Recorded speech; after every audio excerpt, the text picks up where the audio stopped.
स्वागत है आपका स्कूल राज थ्योरी में। आज हम आरंभ करने जा रहे हैं कक्षा 7 की सामाजिक विज्ञान में नागरिक शास्त्र या फिर राजनीति विज्ञान का अध्याय 2। तो चलिए अपना अध्याय आरंभ करते हैं। अध्याय का नाम है स्वास्थ्य में सरकार की भूमिका। लोकतंत्र में लोगों की यह अपेक्षा रहती है कि सरकार उनके कल्याण के लिए कार्य करे। यह शिक्षा, स्वास्थ्य, रोजगार प्रदान करने एवं गृह निर्माण, सड़कों के विकास तथा बिजली आदि उपलब्ध कराने के माध्यम से हो सकता है। इस अध्याय में हम स्वास्थ्य के अर्थ और उससे संबंधित समस्याओं को जांचेंगे। इस अध्याय के उपशीर्षकों को देखिए। आपके विचार में ये विषय सरकार के काम किस प्रकार जुड़ा हुआ है, ये जरूर आएगा। स्वास्थ्य क्या है?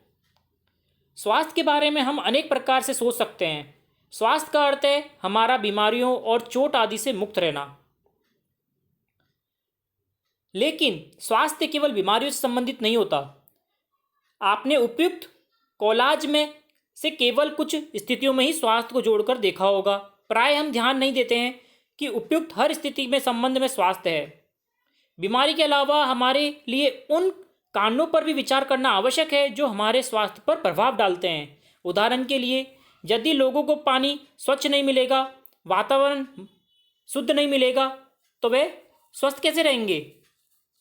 ठीक है। दूसरी ओर, यदि लोगों को भरपेट भोजन ना मिले और घुटन भरी अवस्था में रहना पड़े, तो बीमारी में पड़ना संभव हो सकता है। हम ये सब जानते हैं। हम जो भी कार्य करें चुस्ती से करें, ऊंचे मनोबल के साथ करें।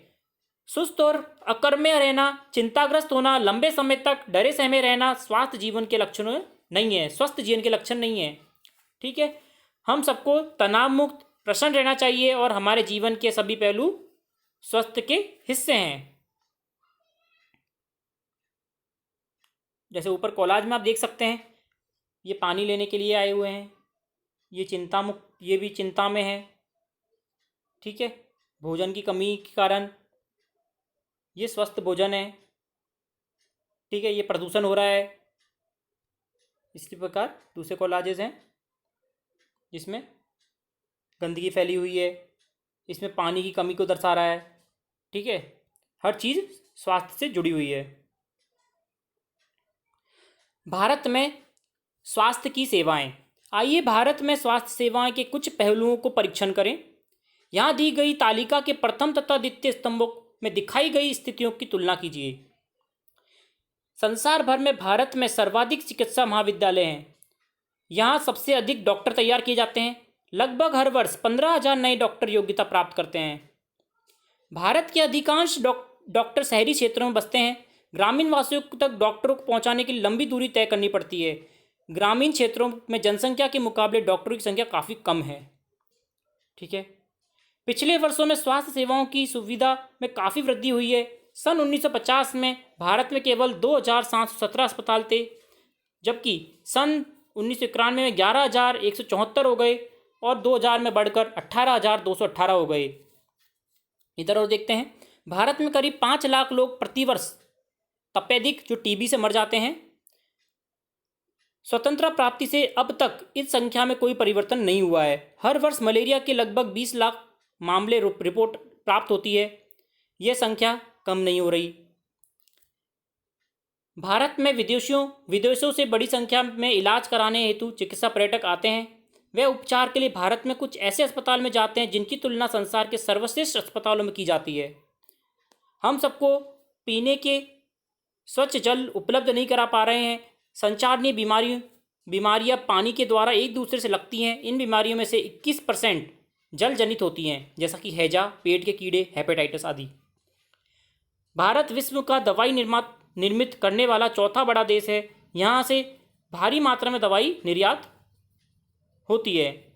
भारत के समस्त बच्चों में से आधों को खाने के लिए पर्याप्त भोजन नहीं मिलता है। वे अल्प पोषण के शिकार रहते हैं। ठीक है। हमने हमारे चिकित्सा की बढ़ाई भी देख ली और हमारे जो समस्याएं हैं उन पे भी हमने विचार किया है।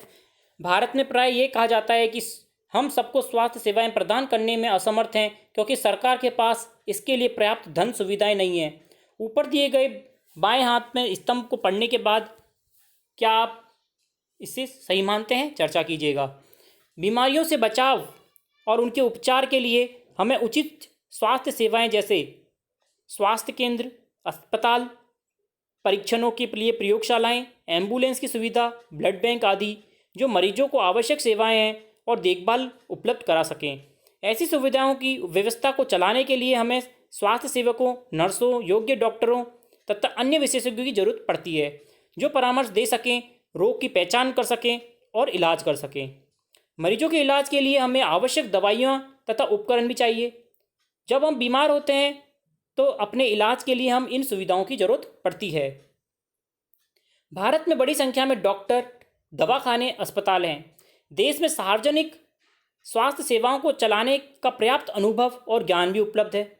ये ऐसे चिकित्सालय और स्वास्थ्य केंद्र हैं जिन्हें सरकार चलाती है। सरकार अपनी जनसंख्या के एक बड़े भाग की देखभाल करने में समर्थ है, जो सैकड़ों और हजारों गांवों में फैली हुई है। इस विषय पर हम बाद में अधिक विस्तार से चर्चा करेंगे। साथ ही चिकित्सा विज्ञान में बहुत ही असाधारण प्रगति हुई है, जिसके चलते देश में इलाज की नई तकनीक व विधियां उपलब्ध हैं। फिर भी दूसरा स्तंभ दिखाता है कि हमारे देश में स्वास्थ्य की स्थिति कितनी खराब है। उपयुक्त सकारात्मक विकास के बाद भी हम जनता को उचित सुविधाएं देने में असमर्थ हैं। ये विरोधाभासक जो स्थिति है, जो हमारे अपेक्षाओं के विपरीत है। हमारे देश के पास पैसा है, ज्ञान है, अनुभव व्यक्ति हैं, फिर भी हम सबको आवश्यक सेवाओं देने में असमर्थ हैं। हम सब इस अध्याय में से कुछ कारणों को जानेंगे। इसमें देख सकते हैं अस्पताल में मरीजों अक्सर लंबी लाइनों में खड़े होकर इंतजार करना पड़ता है। ठीक है। हकीम शेख की कहानी। हकीम शेख जो कि पश्चिमी बंग खेत मजदूर समिति PBKMS के सदस्य थे, जो पश्चिम बंगाल में खेतीहर मजदूर को एक संगठन है। ठीक है। 1992 में एक शाम चलती ट्रेन से गिर गए और उन्हें सिर पर गंभीर चोटें आई।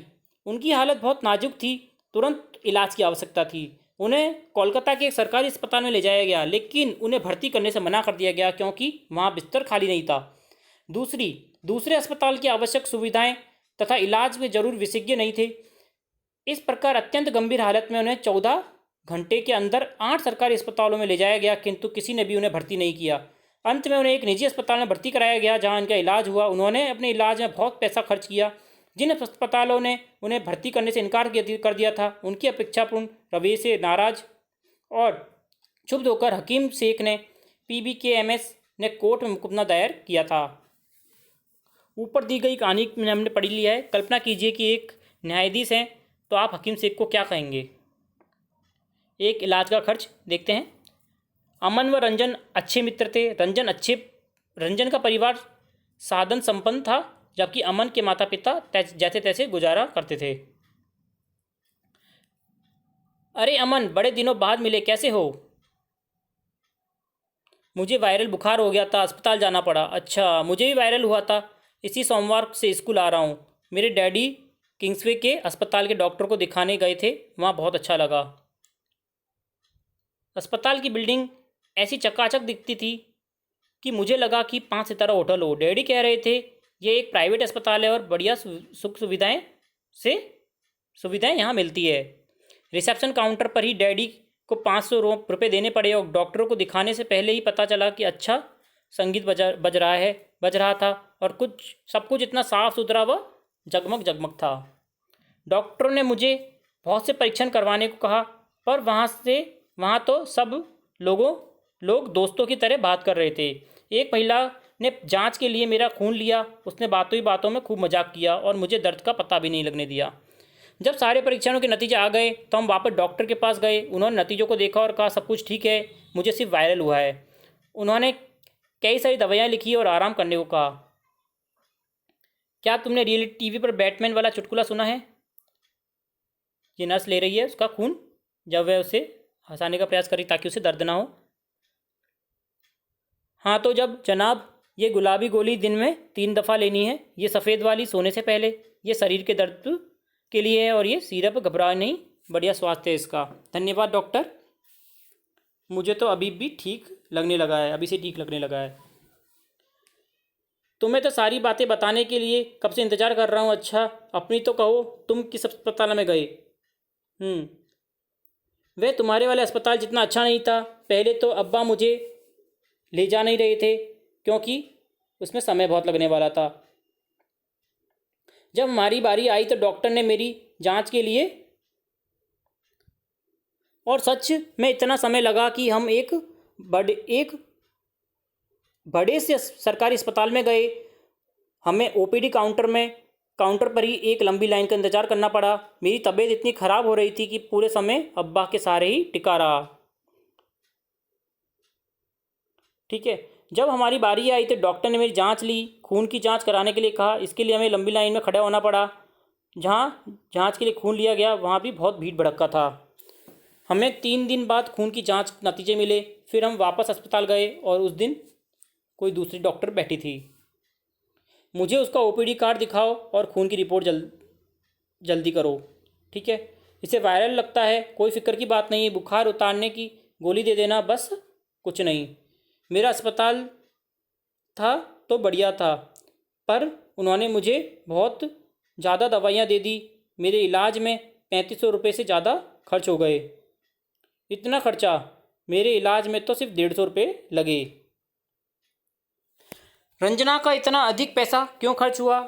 कारण बता सकते हैं, क्योंकि वह निजी अस्पताल में गया था। ठीक है। सरकारी अस्पतालों को अमन को किन किन कठिनाइयों का सामना करना पड़ा वे आप बता सकते हैं।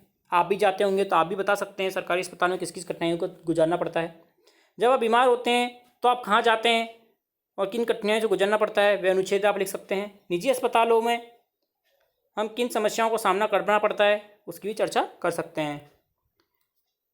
सार्वजनिक और निजी स्वास्थ्य सेवाएं। उपयुक्त कहानी में से आप समझ गए होंगे कि स्वास्थ्य सेवाओं में 2 वर्गों में बांट सकते हैं, सार्वजनिक स्वास्थ्य सेवाएं व निजी स्वास्थ्य सेवाएं। सार्वजनिक स्वास्थ्य सेवाएं। सार्वजनिक स्वास्थ्य सेवा स्वास्थ्य केंद्र व अस्पतालों की एक लंबी श्रृंखला है जो सरकार द्वारा चलाई जाती है। ये केंद्र व अस्पताल आपस में जुड़े हुए हैं, जिससे ये शहरी व ग्रामीण दोनों क्षेत्रों को सुविधाएं प्रदान करते हैं। सभी बीमारियां साधारण से लेकर विशेष देखभाल की जरूरत वाली बीमारियों तक का इलाज प्रदान करते हैं। ठीक है। ग्राम के स्तर पर एक स्वास्थ्य केंद्र होता है जहां प्राय एक नर्स और एक ग्राम सेवक रहता है, ग्राम स्वास्थ्य सेवक रहता है। इन्हें सामान्य बीमारियों के इलाज के लिए परीक्षण दिया जाता है। वे प्राथमिक स्वास्थ्य केंद्र के डॉक्टरों की देखरेख में कार्य करते हैं। ग्रामीण क्षेत्र में ऐसा केंद्र कई गांवों को जरूरत को पूरा करता है। जिला स्तर पर जिला अस्पताल होता है जो इन सभी स्वास्थ्य केंद्रों की देखभाल रखता है। और बड़े शहरों में कई सरकारी अस्पताल होते हैं, जैसे एक वह था जिसमें अमन को ले जाया गया था। ऐसे भी विशेष सरकारी अस्पताल होते हैं जिनका जिक्र हकीम शेख की कहानी में हुआ था। इस स्वास्थ्य सेवा को कई कारणों से सार्वजनिक कहा जा सकता है। सरकार ने सभी नागरिकों को स्वास्थ्य सेवाएं प्रदान करने का वचनबद्ध को पूरा करने के लिए ये अस्पताल तथा स्वास्थ्य केंद्र की स्थापना की है। इन सेवाओं को चलाने के लिए धन उस पैसे से आता है जो हम टैक्स के रूप में सरकार को देते हैं, इसलिए सुविधाएं सबके लिए हैं। सार्वजनिक स्वास्थ्य सेवाओं का एक महत्वपूर्ण पहलू है कि इसका उद्देश्य अच्छी स्वास्थ्य सेवाएं निःशुल्क तथा बहुत ही कम कीमत पर देना है, जिससे गरीबों लोगों का इलाज करा सकें। स्वास्थ्य सेवाओं का अन्य महत्वपूर्ण कार्य है बीमारी जैसे टीबी, मलेरिया, पीलिया, दस्त, हैजा, चिकनगुनिया आदि से फैलने से रोकना। इसकी व्यवस्था सरकार को लोगों के सहयोग से करनी होती है, अन्यथा वह असफल हो जाएगी। उदाहरण के लिए मच्छरों को पैदा होने से रोकने के लिए अभियान को सफल बनाने के लिए सुनिश्चित करना पड़ेगा कि क्षेत्र के सभी लोग कूलर, घर की छतों पर पानी इकट्ठा न होने दें। हकीम शेख के प्रकरण को पुनः याद कीजिए। क्या आप जानना चाहेंगे कि उनके मामले में कोर्ट ने क्या निर्णय दिया? हमारे संविधान के अनुसार लोगों को हित के सुनिश्चित करना और सबको स्वास्थ्य सेवा देना सरकार के प्राथमिक कर्तव्य है। सरकार को हर व्यक्ति के जीवन के अधिकार की रक्षा करनी है। अदालत ने कहा कि हकीम शेख की जिन कठिनाइयों को गुजरना पड़ा उसमें उनकी जान भी जा सकती थी। यदि कोई अस्पताल समय पर व्यक्ति का इलाज नहीं करता है तो इसका तात्पर्य है कि जीवन की सुरक्षा नहीं दे रहा है। अदालत ने यह कहा कि यह सरकारी कर्तव्य है कि वे मरीजों को आवश्यक सुविधाएं दें, जिससे वे आकस्मिक इलाज की सुविधाएं भी सम्मिलित हैं। अस्पताल और स्वास्थ्य संबंधी कर्मचारियों को आवश्यक इलाज प्रदान करने की जिम्मेदारी पूरी करनी चाहिए। कई सरकारी अस्पतालों ने हकीम शेख का इलाज कराने से मना कर दिया था, इसलिए अदालत ने राज्य सरकार को निर्देश दिए कि हकीम शेख द्वारा इलाज पर व्यय किए गए पूरे खर्च का भुगतान करे। ठीक है।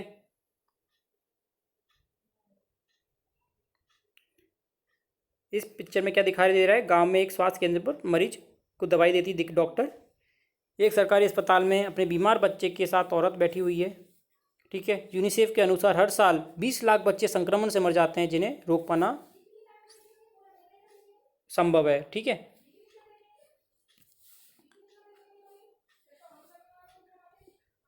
दिल्ली के एक प्रमुख निजी अस्पताल में ऑपरेशन के बाद मरीज की देखभाल का कमरा है।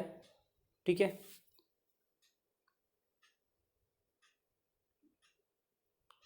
जैसा कि इनके नाम से ज्ञात होता है कि निजी से स्वास्थ्य सेवाओं पर सरकार का स्वामित्व अथवा नियंत्रण नहीं होता है, जबकि सार्वजनिक स्वास्थ्य सेवाओं में विपरीत इन निजी संस्था सेवाओं में मरीजों को हर सेवा के लिए बहुत धन व्यय करना पड़ता है।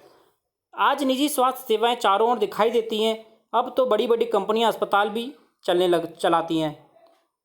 कुछ कंपनियां दवाइयों को बनाने और बेचने में लगी हैं, जबकि शहरों के कोने कोने दवाइयों की दुकानें भी देखी जा सकती हैं। स्वास्थ्य सेवा और समानता, क्या सबके लिए पर्याप्त स्वास्थ्य सेवाएं उपलब्ध हैं? हम भारत में ऐसी स्थिति को सामना कर रहे हैं जहां निजी स्वास्थ्य सेवाएं बढ़ रही हैं जबकि सार्वजनिक नहीं। ऐसी दशा में लोगों को मुख्यतः निजी सेवाएं ही उपलब्ध हो पाती हैं। यह शहरी क्षेत्रों में केंद्रित हैं।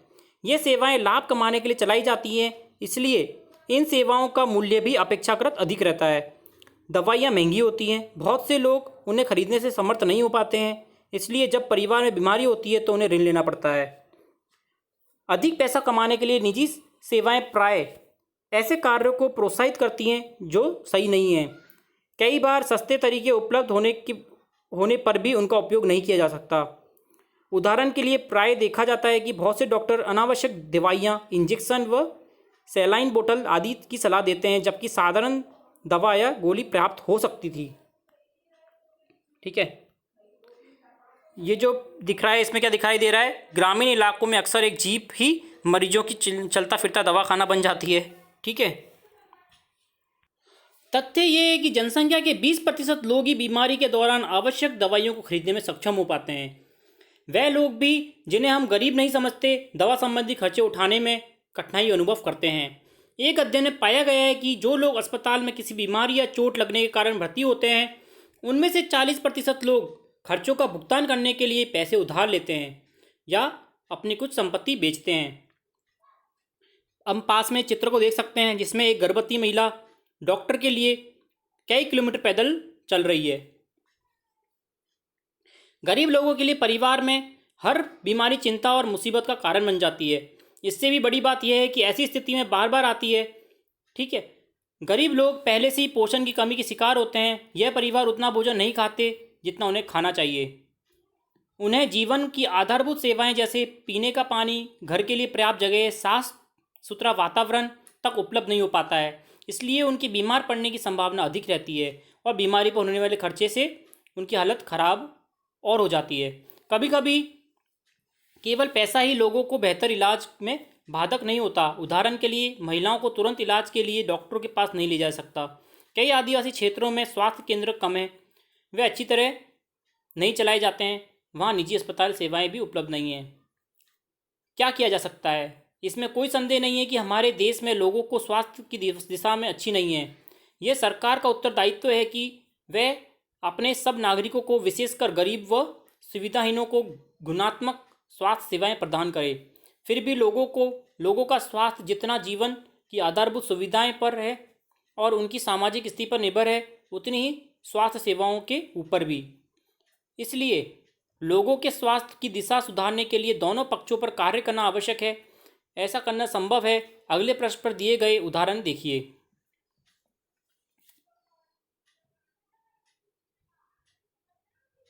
ठीक है। केरल का अनुभव। 1996 में केरल सरकार ने राज्य के कुछ महत्वपूर्ण परिवर्तन किए। राज्य के पूरे बजट का 40% पंचायतों को दे दिया। इससे पंचायतें अपनी आवश्यकता योजनाबद्ध कर उनकी पूर्ति कर सकती थी। इससे गांवों के लिए पीने का पानी, आहार, औरतों के लिए विकास, शिक्षा आदि के लिए उचित व्यवस्था सुनिश्चित करना संभव हो सका। इससे फलस्वरूप जल वितरण व्यवस्था की जांच की गई व स्कूल आंगनवाड़ी के काम में सुनिश्चित किया गया और गांवों की विशेष समस्याओं पर ध्यान दिया गया। स्वास्थ्य केंद्रों में भी सुधार किया गया।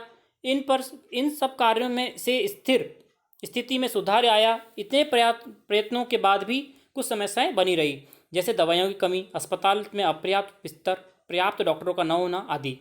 इन समस्याओं को दूर करने के लिए आवश्यक है। आइए अब हम एक अन्य देश का उदाहरण देखें कि स्वास्थ्य संबंधी मुद्दों की उनकी कार्य पद्धति को जानें। इस चित्र में हम देख सकते हैं आंध्र प्रदेश राज्य के पुनर्गठन के बाद 2 जून 2014 को तेलंगाना 29वां राज्य बना था, वो उसमें दिखाया गया है। ऊपर गुलाबी रंग के ऊपर दिए गए भारत के नक्शे में केरल राज्य को गुलाबी रंग में दर्शाया गया है। ठीक है। कोस्टा रिका का तरीका। कोस्टा रिका एक देश है। कोस्टा रिका को दक्षिणी अमेरिका में सबसे स्वस्थ देश माना जाता है। इसका मुख्य कारण है उनके संविधान में ही निहित है। कई वर्षों पहले कोस्टा रिका एक बहुत महत्वपूर्ण निर्णय लिया था। वे देश में सेना नहीं रखेंगे। इससे उन्हें सेना पर व्यय किए जाने वाले धन को लोगों की शिक्षा, स्वास्थ्य व अन्य आधारभूत जरूरतों पर खर्च करने में मदद मिली। कोस्टा रिका की सरकार मानती है कि देश के विकास के लिए देश का स्वस्थ होना जरूरी है, इसलिए अपने देशवासियों के स्वास्थ्य पर बहुत ध्यान देती है। कोस्टा रिका की सरकार ने अपने सभी निवासियों को स्वास्थ्य के लिए मूलभूत सेवाएं उपलब्ध कराई हैं, जैसे पीने के सुरक्षित पानी, सफाई, पोषण का आवास आदि। स्वास्थ्य की शिक्षा को बहुत ही महत्वपूर्ण माना जाता है और सभी स्तरों पर स्वास्थ्य संबंधी ज्ञान शिक्षा एक जरूरी भाग है। हम अब इसके क्वेश्चन आंसर देखते हैं।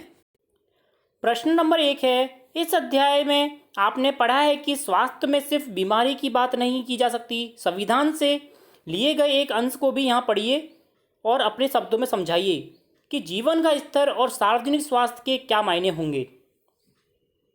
यह आप स्वयं कर सकते हैं।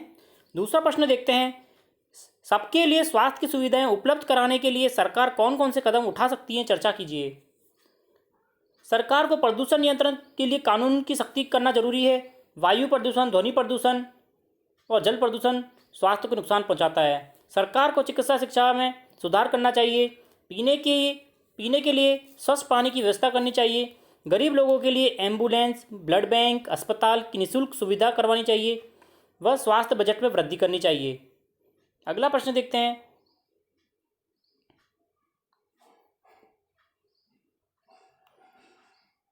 प्रश्न तीसरा भी आप स्वयं कर सकते हैं। निजी और स्वास्थ्य सेवाओं में आप सेवाओं का मूल्य, सेवाओं की उपलब्धता आप अंतर बता सकते हैं। अगला देखते हैं, चौथा प्रश्न, पानी और साफ सफाई की गुणवत्ता को सुधार कर अनेकों बीमारियों को रोकथाम किया जा सकता है। उदाहरण देते हुए कथन को स्पष्ट कीजिए। पानी की साफ सफाई और गुणवत्ता को ध्यान में रखते हुए इनमें सुधार करके अनेक बीमारियों की रोकथाम किया जा सकता है। अगर पानी स्वस्थ नहीं होगा तो शरीर की रोग प्रतिरोधक क्षमता कम हो जाएगी। कुछ संक्रामक बीमारी जैसे हैजा, टाइफाइड, डायरिया, हेपेटाइटिस जैसी बीमारियां दूषित प्रदूषित पानी से ही होती हैं, वो फैलती जाएंगी। 21% बीमारियां जल प्रदूषण से होती हैं। ये हमें ध्यान में रखना चाहिए। आशा करता हूँ आपको समझ में आया होगा और आपने अगर चैनल को सब्सक्राइब नहीं किया है तो चैनल को सब्सक्राइब जरूर कीजिएगा। और आपने अन्य अध्याय, इसका अध्याय 1 व भूगोल के अध्याय व विज्ञान के अध्यायों के लिए आप प्लेलिस्ट में या फिर इसके डिस्क्रिप्शन में भी देख सकते हैं। धन्यवाद।